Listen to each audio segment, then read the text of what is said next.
चले बढ़ते हैं आगे और अब बात करते हैं आज की तीसरी प्रमुख सियासी घटना की। दरअसल एनसीपी प्रमुख शरद पवार आज प्रधानमंत्री नरेंद्र मोदी से मुलाकात करने पहुंचे। पीएम के साथ शरद पवार की मीटिंग करीब 1 घंटे तक चली। मॉनसून सत्र से पहले शरद पवार की इस मुलाकात को लेकर के कई तरह की अटकलें अब लगाई जा रही हैं। साथ ही महाराष्ट्र की महाविकास अघाड़ी सरकार में जो इस वक्त सियासी उठापटक चल रही है, उसके बीच पीएम मोदी से एनसीपी चीफ शरद पवार की यह मुलाकात जो है वो हर किसी को चौंका रही है। महाराष्ट्र के सियासी भविष्य को लेकर के भी तमाम तरह की अटकलें इस मुलाकात के बाद लगाई जा रही हैं।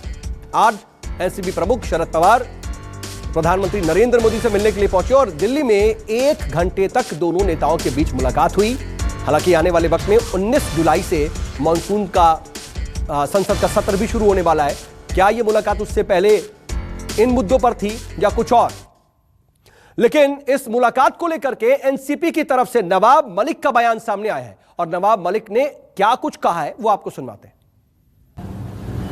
जो कोविड की परिस्थिति है, कल प्रधानमंत्री जी ने देश के 4 राज्यों के मुख्यमंत्रियों से, जहां कोविड ज्यादा पॉजिटिविटी है या ज्यादा संख्या में देश भर में है, प्रधानमंत्री ने उनसे बात की और मुख्यमंत्री जी ने ये भी मांग की थी कि कोई नेशनल पॉलिसी बनाई जाए, खास करके धर्म स्थलों को लेके, आयोजनों को लेके या भीड़ भाड़ को लेके।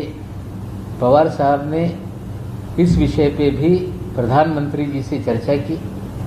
कई दिनों से लगातार जो टीकाकरण का कार्यक्रम है वो खंडित होता रहा है।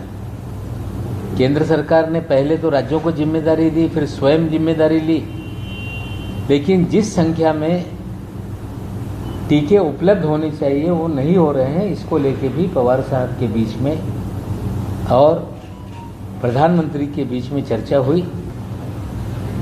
देश के प्रधानमंत्री से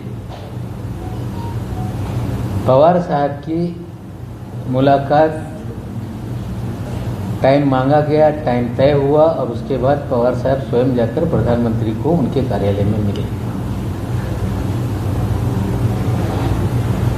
उस बैठक में जो एक लिखित मांग थी सरकार के पास, खास करके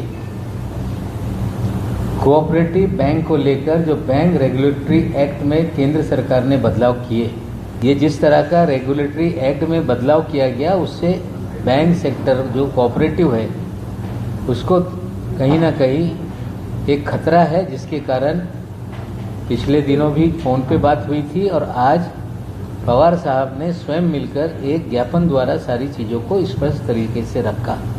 नमस्कार, मैं हूं मानक गुप्ता। अगर आपको हमारा ये वीडियो पसंद आया हो तो इसे लाइक और शेयर जरूर करें और हाँ, हमें सब्सक्राइब और फॉलो करना ना भूलें ताकि आप देश और दुनिया की कोई खबर मिस ना करें। चाहे कोई ब्रेकिंग न्यूज हो या कोरोना वायरस से जुड़ी कोई भी अपडेट, पॉलिटिक्स हो या आपकी जेब से जुड़ी कोई खबर, इलेक्शन की कोई न्यूज हो, कोई कंट्रोवर्सी हो या फिर कोई वायरल वीडियो, सब कुछ मिलेगा न्यूज़ 24 पर। तो जुड़े रहिए हमारे साथ और देखते रहिए न्यूज़ 24।